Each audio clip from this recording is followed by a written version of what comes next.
For this particular meditation, I'd like to reflect on a social media post of mine. I wrote, we can make messes when we try to help God out on the various situations that we've already supposedly given to Him. Once we repossess situations that we've already given to God, then we start operating in the highest order of unbelief. Take your burdens to the Lord and leave them there. You'll be better if you do. Don't rob God of the opportunity of working the miraculous in your life. If I were to give a title to this particular meditation, which I think is very vital to the life of any believer, it's Stop Repossessing Your Situation from God. Stop repossessing your situation from God. There are so many things that we say that we put in God's hands. We give it to God.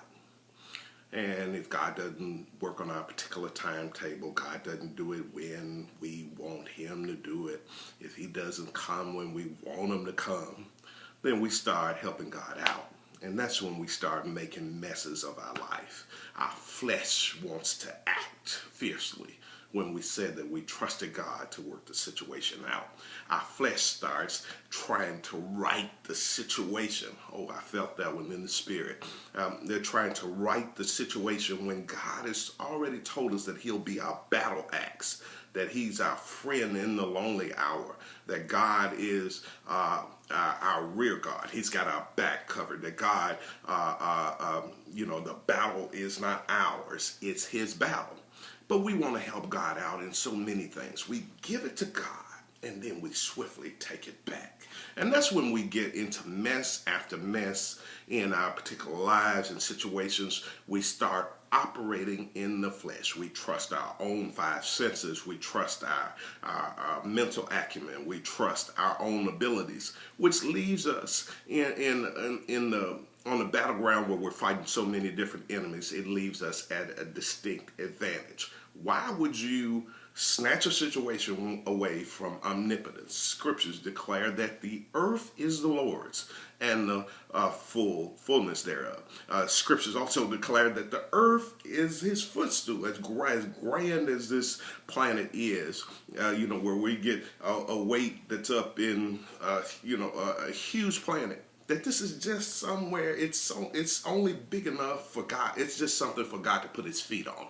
The earth is His footstool. The earth is the Lord's and the fullness thereof. Now unto Him that is able to do exceedingly abundantly above all that we ask or think. Why would we snatch away from omnipotence, omniscience, omnipresence, ubiquity? We would snatch things away from God to do it in our own finite might. That's how we make mess after mess after mess. And when we say that we're people of faith, but we keep repossessing our situation from God. As grand as God is when He looks over the sapphire seals of heaven's gates, He constantly suffers repossession after repossession from believers. And that's one of the highest forms, as I wrote, of unbelief. If the Bible says without faith it is impossible to please God, for he that cometh to God, it says in Hebrews 11:6, must believe that He is, and that He is a rewarder of those that diligently seek Him. That's my word to you, child of God, that we got to seek God in the morning. We got to seek the Lord while He is near. We got to call upon Him.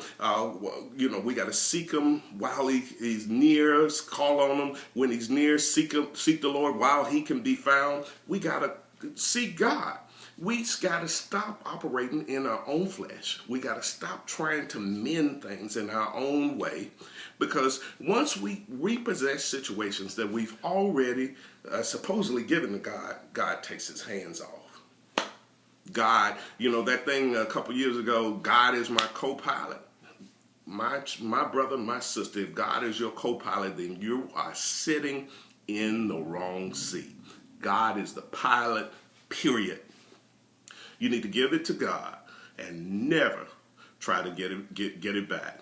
Take your burdens to the Lord, and we need to leave them there. The Apostle Paul, when he was talking about his thorn, the messenger of Satan to buffet him. He was given a thorn in the flesh. He says, there's one in 2 Corinthians 12:5. He said, 12:8 said, for this thing I besought the Lord thrice that it might depart from me. And he said unto me, my grace, my unmerited favor is sufficient for thee, for my strength is made perfect in weakness. This is God talking. His strength is made mature. It's made complete in weakness. And most gladly, therefore, Paul said, I will glory in mine infirmities, the things that I go through, the stresses, the distresses, the challenges, the attacks on my character, the attacks on my person. I will rather glory in my infirmity, that the power of Christ may rest upon me. He said, therefore, I take pleasure in infirmities, in reproaches, in necessities, in persecutions, in distresses, for Christ's sake. He said, for when I am weak, then I am strong. My brother, my sister, stop trying to repossess your situation from God. Finally, the Apostle Paul in his letter to the church at Corinth in 1 Corinthians 10:13, he said, there have no temptation taken you, but such that is common to man. What you're going through, somebody else has gone through it and worn the t-shirt. God has already delivered. The old preacher used to preach about the same God that delivered my grandmother and grandfather, the same God that delivered my mother and my father can deliver me. Child of God, God is still in the blessing business. There's no new thing under the sun.